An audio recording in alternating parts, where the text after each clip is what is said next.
Okay, it's Ed's work here first, and it's a nice job of labeling these stick figures. Uh, I outlined all of the work that was due this week. It was really kind of hard to sort it out looking at the assignments, but if you looked at the first frame in the lineup of drawings, you'll see that there is an explanation of what was needed there. So about stick figures, well, two of the assignments called for stick figures, and if you read carefully, stick figures are to be made in addition to warm-up drawings. And some people did post all of those drawings, warm-ups and also stick figures. So here from Ed, we've got some nice stick figures, and his drawing, his 30-minute drawing is quite nice. I'm admiring the knee that faces toward us, as well as the collarbone, the clavicles. I like the way that the neck rises from the shoulders. Now, in the event that you don't have a nude model, I would make sure that the model was wearing, close-fitting clothing, such as a swimsuit, a snug swimsuit, and I would draw that clothing. There's no need to just leave everything a blur. You can go ahead and draw the clothing.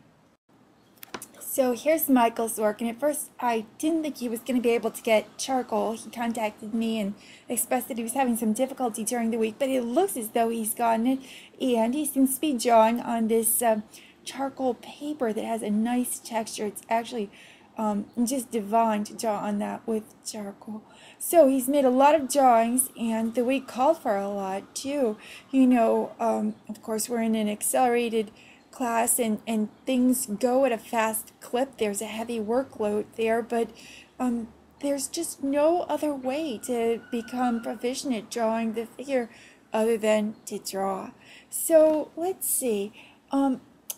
Maybe we can look to the stick figures that we see in the top left, and notice how the stick figure is essentially a simplified skeleton, and how that supports the body, how it begins to describe the body.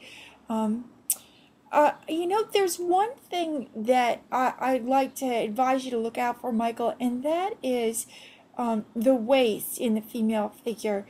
We can look at the top right drawing in the number 2 set, and maybe that reclining figure, the female figure next to the seated male lower in that set. And I sense a certain ultra narrowness in the waist, or too much, maybe a little too much flexibility. Now it's possible that there's a cushion that she's leaning on or something like that, but I think I saw something akin to this in the top set, and I've drawn from a lot of models. So I guess that my sense of what the figure might look like is fairly on the money. So just look out for that.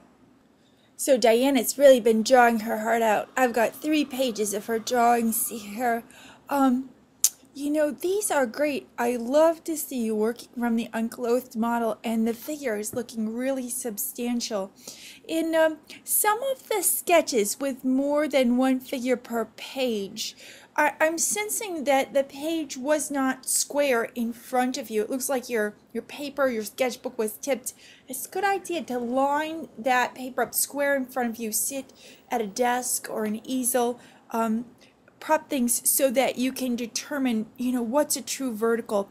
Now, one little piece of advice I'm going to give you is in the cross-legged 3-step drawing toward the bottom here, I feel like you're rationalizing what the figure should look like rather than looking. And I want you to really look. Take a look at a review I did of some drawings that Ryan made, hand drawings and feet too. He was working very hard, but I want to be sure you guys are looking when you're drawing. So here's Ellen's work, and she has some nice 3-step drawings, and I think there's a 4-step one here too.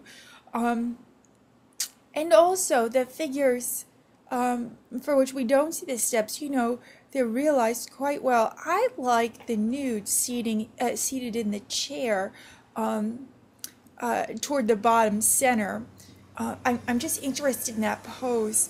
Now let's see, things for Ellen to work on. Well, when I look directly above that particular drawing to a figure in a kind of bikini sitting on an ottoman, I'm thinking we don't really have a sense of the weight of the body on the chair. It even helps to get the chair planted on the ground. Part of the trouble also is the business of foreshortening in the thighs, so keep working on that. I know there's an aesthetic for a really slim figure, and you may be drawing yourself for a model who's really slim, but I think in most of these there could stand to be a little more thigh. Well, here are some drawings by Erin, and there's a great sense of motion. I like to see the way these geometric figures just move through space. They have a sense of power and authority to them. Maybe, as I mentioned before, the torso is a little long and the legs a little short. Here are Mike's works, and you know, he's really been working hard, it seems. He's always drawing with charcoal, which I know can be foreign seeming at first. It seems awkward. But you're getting somewhere, Mike. And I like to see all the care that's been taken with the geometric or stick figures, especially in the bottom there. And adjacent to those, there are some female figures. The one that we see with her back to us and the reclining one toward the top on the neighboring page. Those are very nice. So Sarah's work, wow, there's a lot here to look at. You know, let's see. I noticed that you are using some poses that are severely foreshortened, and while they often make fascinating compositions, for instance in the four-step drawing, they aren't especially good for learning the figure, and I think you've got a little way to go to get the figure down. You're crackerjack when it comes to drawing bones and skulls and so on, but when I look at those three-step drawings, I see room for greater sensitivity and more careful observation. Also, as was mentioned before, in the event that you have a model who's wearing a swimsuit, draw the swimsuit. If the model is nude, draw everything you see. So here's Ryan's work, and he really did a job on assignment 1. You know, I don't think anybody expected that the same pose would be used over and over again there, and it kind of surprised me when I'd seen what he'd done, but I really enjoyed the narrative he provided. And it's true, he's got a couple of really lovely drawings here. One thing I'd say with regard to this female figure seen from the back is just check the scapulas, check their location there. Well, here we have Olivia's work, and she's been on time with her assignments 1 and 2, and we looked at those a little earlier in the context of reviews. She's been working hard, you know. I can see progress here, and that is so encouraging. It shows that we're getting where we need to go.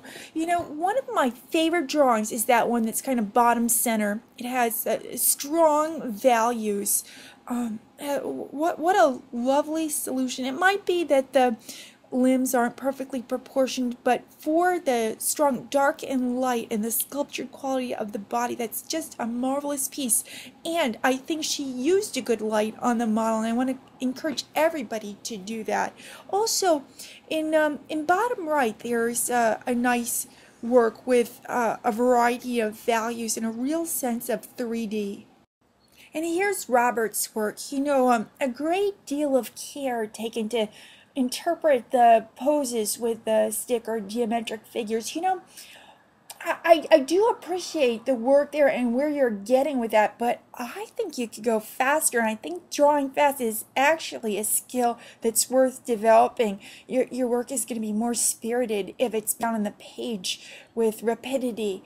Now, let's see, a couple of longer drawings. Both of those are very graceful. They have lovely quality to them. A lighter touch with the charcoal and a willingness to use the charcoal on its side and to let go of the edge. Could help a little bit.